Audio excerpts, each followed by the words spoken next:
Los turcos en su mayoría no son otomanos y tampoco son persas, menos son árabes, son turcos. En términos generales se parece mucho a esa imagen de los occidentales europeos, un poco norteamericanos, y bueno, también esa parte del resto de América que podríamos llamar criollos y mestizos.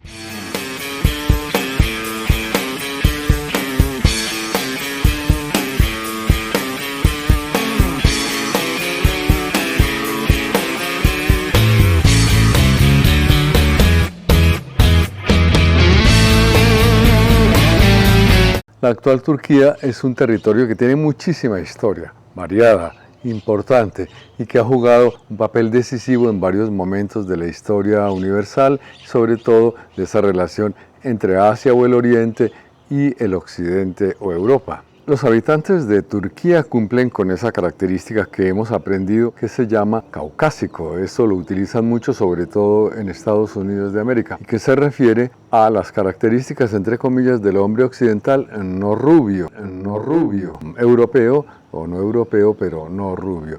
Caucásico se refiere a las personas que provenían de la zona cercana a la cordillera del Cáucaso. La actual Turquía se ubica en la antigua Anatolia, en la península de Anatolia, que se subdivide en diversas regiones, una de las cuales es Frigia, famosa por el gorro frigio que fue usado como símbolo universal de la libertad, pues era originalmente utilizado por los esclavos liberados en la Roma antigua y luego fue utilizado por los ciudadanos durante la Revolución Francesa. Luego se adaptó como un emblema genérico en muchos países para referirse a la libertad. También está presente ese gorro frigio en el escudo de Colombia. Bueno, pero venimos hablando de Turquía en general. A esa actual Turquía en las historias bíblicas se le conocía con el nombre de Asia Menor. Se suele decir que Turquía es un país intercontinental, para referirse a que está, digamos, como en el puente de paso donde terminaría Europa y comenzaría Asia. En ese sentido, Turquía es un puente entre Europa, Asia Central, Rusia y los países de la antigua Unión Soviética, así como el Oriente llamado Próximo. Esto lo ha hecho a través de los siglos un punto de cruce de caminos, de culturas, de comercios, de batallas, etc. En un cierto sentido, la capital de Turquía, Estambul, se siente un poco como una revuelta, ese punto de cruce entre el norte y el sur, las culturas, las costumbres, los negocios, los países. Allí se encuentran personas de muy diversas culturas. Estambul tiene una antiquísima y multicultural historia.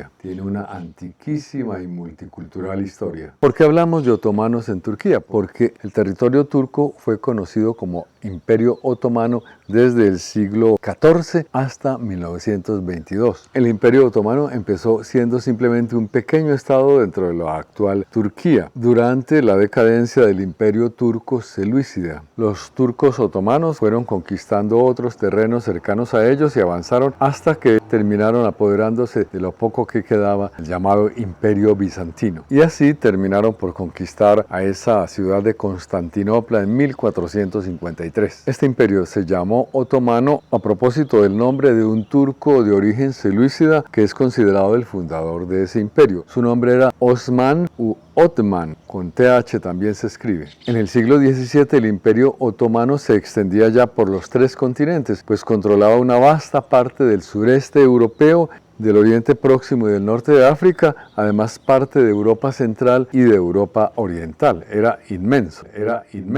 En varios sentidos, el Imperio Otomano fue esa especie de sucesor, pero islámico, del Imperio Romano, por lo que los otomanos incorporaron costumbres de muchas culturas a donde llegaban y donde reinaban o donde dominaban. Hay que especificar que los selúcidas gobernaron un vasto imperio en Asia y en Oriente Medio, en Mesopotamia, en Siria, Palestina e Irán, desde mediados del siglo XI hasta finales del siglo XIII. También hay que dejar claro que con la fundación del Imperio Turco se contribuyó mucho a la islamización y a la turquificación de la península de Anatolia. Cuando estos otomanos destruyeron o terminaron con el Imperio Bizantino, también contribuyeron a servir de freno o de barrera al avance de los mongoles que venían del este lejano. mongoles que venían del este lejano. Avanza el tiempo y el Imperio Otomano se queda rezagado frente a los avances de los imperios Habsburgo y ruso. Y entonces los otomanos sufren graves derrotas militares a finales del siglo XVII hasta comienzos del siglo XIX. Como consecuencia de esto, los otomanos terminan perdiendo grandes territorios y mucho de su prestigio en el resto del mundo. Es después de la Primera Guerra Mundial y claro, de la caída del Imperio Otomano cuando se funda el Estado turco o la República de Turquía. La capital de Turquía fue conocida antes como Bizancio y luego como Constantinopla, en memoria del emperador Constantino, quien la fundó mucho antes, hacia el siglo IV. Del emperador Constantino, quien la fundó mucho antes, hacia el siglo IV. Estambul es una gran ciudad-puerto que está situada a ambos lados del estrecho del Bósforo, esa comunicación entre el Mediterráneo y el Mar Negro. Fue la capital de diversos imperios, del Imperio Romano, del Imperio Bizantino o Romano de Oriente, del Imperio Latino y finalmente del Imperio Otomano, del Imperio Romano, del Imperio Bizantino o Romano de Oriente, del Imperio Latino y finalmente del Imperio Otomano. Fue Estambul el centro de poder durante más de 1000 años y su caída en 1453 a manos de los otomanos marca el final de lo que se conoce como la Edad Media en la cultura occidental. Bueno, y un comentario más muy propio desde Colombia. En nuestro país, en Colombia, la mayoría de los migrantes que aún llamamos turcos realmente no son de Turquía.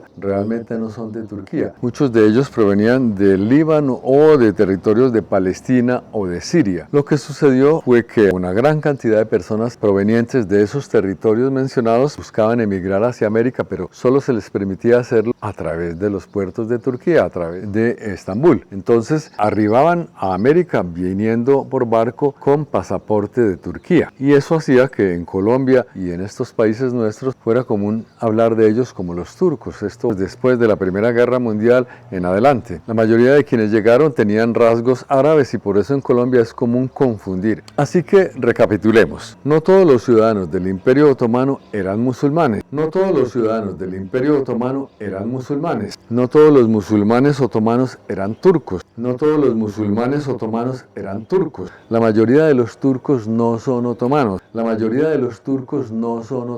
Y de paso aclaremos que los persas son iraníes, no turcos.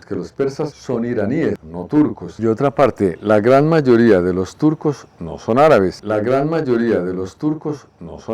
Y la mayoría de los que llamamos turcos en Colombia no son turcos. Y para algo han de servir esa cantidad de telenovelas turcas que presentan ahora en nuestros países, para que veamos la característica física, la fisonomía, la apariencia de muchas de estas personas turcas, que son, digamos así, caucásicas, como les gusta decir en Estados Unidos, o con esas facciones que conocemos muy de las personas con esa forma europea no rubia, porque sí.